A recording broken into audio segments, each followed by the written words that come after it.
On the morning of 14 July 1789, the city of Paris was in a state of alarm. देखो बच्चों, तारीख है 14 जुलाई और साल है 1789। जिस देश का जिक्र हो रहा है वो है फ्रांस, और फ्रांस के अंदर जो शहर है वो है पेरिस। तो 14 जुलाई 1789 को फ्रांस के पेरिस शहर में बड़ा ही आतंक का माहौल था। क्यों था? The king has commanded troops to move into the city. राजा अपने सैनिकों को यह आदेश दे चुका था। द किंग हैड कमांडेड, उसने आदेश दिया अपने सैनिकों को कि वो शहर में घुस जाए। ठीक है। और उसके बाद अफवाह क्या फैली थी? The rumour spread that he would soon order the army to open fire upon the citizens. और अफवाह ये फैली थी कि वो अपनी सेना को आदेश देने वाला है कि सेना लोगों पर ओपन फायर करे, उन पर गोलियां चला दे। माहौल समझ रहे हो? फ्रांस के अंदर पेरिस में 14 जुलाई 1789 को राजा ने अपने सैनिकों को आदेश दे दिया था कि वो शहर में घुस जाएं, और अफवाह ये फैली थी कि राजा अब उनको आदेश देने वाला है कि वो लोगों पर गोलियां चलाएं। ठीक है। तो जब ऐसा माहौल होगा तो सिटीजन भी कुछ ना कुछ तो करेंगे ना अपने बचाव में। तो लोगों ने क्या किया? लोगों ने ये किया कि some 7,000 men and women gathered in front of town hall and decided to form a people's militia। तो वहाँ के लोगों ने राजा का विरोध करने के लिए, अपनी आत्मरक्षा में, खुद का बचाव करने के लिए करीबन 7,000 मैन वुमेन, आदमी और औरतें 7,000 लोग वहाँ पे इकट्ठे हुए। कहाँ पे इकट्ठे हुए? वहाँ पे एक बिल्डिंग थी और बिल्डिंग का नाम था टाउन हॉल। तो टाउन हॉल के सामने 7,000 लोग इकट्ठे हुए। उन्होंने अपनी एक जनसेना, एक ऐसी आर्मी जो सिविलियंस बना लेते हैं, ठीक है, सिटीजन इकट्ठा होकर बना लेते हैं, लोगों की आर्मी, जनसेना, तो उसको बोलते हैं मिलिशिया। तो उन लोगों ने वहाँ इकट्ठे होकर अपनी खुद की एक फ़ौज बना ली। मतलब वो इकट्ठे हो गए, जो भी हथियार उनके पास थे, जो भी घरेलू सामान की खेती की चीज़ें उनके पास थी, हथियार वगैरह, ठीक है, और खेती का सामान, जो भी खुरपे, दराती, कस्सी, जो कुछ भी उनके पास था, वो लेकर वो वहाँ आ गए। उन्होंने अपनी मिलिशिया बनाई। ठीक है, मिलिशिया बन गई। अब क्या होगा? They broke into a number of government buildings in search of arms. फिर उन्होंने अपनी आगे की कार्रवाई शुरू की।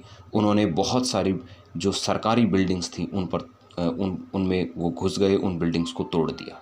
ठीक है। क्यों किया उन्होंने ऐसा? उन्होंने ऐसा इसलिए किया क्योंकि उन्हें हथियारों की तलाश थी, आर्म्स की तलाश थी, हथियार। ठीक है। Finally, a group of several hundred people marched towards the eastern part of the city and stormed the fortress prison, the Bastille, where they hoped to find hoarded ammunition। ठीक है। फिर कुछ सैकड़ों लोग कहाँ चले जाते हैं? वो सिटी, शहर के ईस्टर्न पार्ट में जाते हैं और वहाँ जाकर वो एक बिल्डिंग को तोड़ डालते हैं। क्या नाम है उस बिल्डिंग का? उस बिल्डिंग का नाम है बास्टाइल। क्या है बास्टाइल? बास्टाइल एक जेल थी उस वक्त। ठीक है। और इस उम्मीद में उसको तोड़ डालते हैं कि वहाँ उन्हें कुछ असला, गोला बारूद मिल जाएगा। ठीक है। और हाँ, बास्टाइल को तोड़ने का एक दूसरा कारण भी था जो हम अभी डिस्कस करेंगे। In the armed fight that followed, the commander of Bastille was killed and the prisoners released through there was only 7 of them. अब ये जो संघर्ष हुआ, उन मिलिशिया ने अटैक कर दिया बास्टाइल पे, बास्टाइल की बिल्डिंग को तोड़ दिया। बास्टाइल जब टूटा, क्योंकि वो एक जेल थी ना, तो जब वो जेल टूटी तो सिर्फ 7 प्रिजनर्स थे उसमें, 7 कैदी थे, वो रिहा करा लिए गए। और वहाँ का जो कमांडर था उस जेल का, बास्टाइल का, वो मारा गया। वो तो मारा जाना था ही, इसमें तो कोई शक ही नहीं है ना। उसके बाद क्या होता है?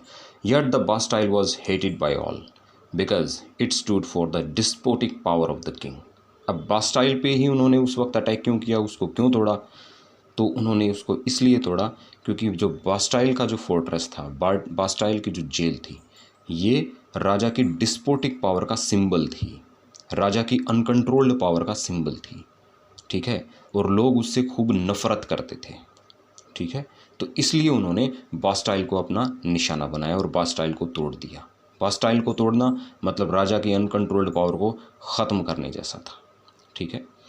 The fortress was demolished and its stone fragments were sold in the market to all those who wish to keep a souvenir of its destruction.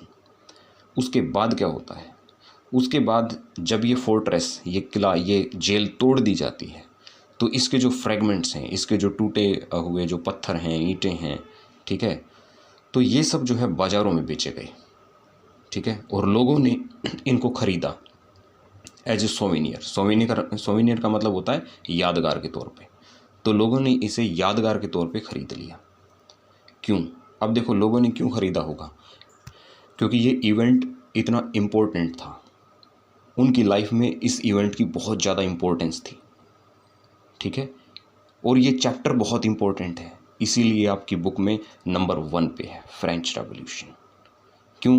क्योंकि ये ही वो इवेंट है जिसने सबसे पहले इक्वालिटी, फ्रेटर्निटी और डेमोक्रेसीज़ के आइडियाज़ दिए थे वर्ल्ड में, ठीक है। तो बहुत इम्पोर्टेंट इवेंट था लोगों के लिए, इसलिए लोगों ने इसको हमेशा याद रखने के लिए वो टूटे हुए पत्थर जो है वो बाज़ारों में बेचे और लोगों ने ख़रीदे, अपने घरों में रखे यादगार के तौर पे कि एक दिन ऐसा दिन हुआ था जिस दिन हमने राजा के ख़िलाफ़ जो है एक लड़ाई लड़ी थी और इस जेल को तोड़ दिया था, ठीक है। उसके बाद देखो क्या होता है। The days that followed saw more rioting both in Paris and the countryside. तो आने वाले दिनों में पेरिस में भी और बाकी पूरे देश में, पूरे फ्रांस में तरह तरह की क्रांतियाँ होती हैं। और उसके बाद जो है much later when historians look back upon this time they saw it as a beginning of chain of events. तो हिस्टोरियंस ने जब इस चीज़ को देखा, इसको समझा, तो बहुत सारे इवेंट्स उनके सामने आए।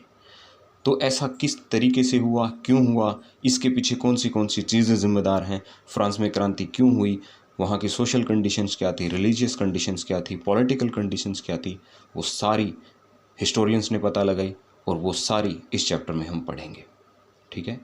इसीलिए आपके सामने एक क्वेश्चन है, how and why did this happen. तो ये सब क्यों और कैसे हुआ, ये हमें पता लगाना है।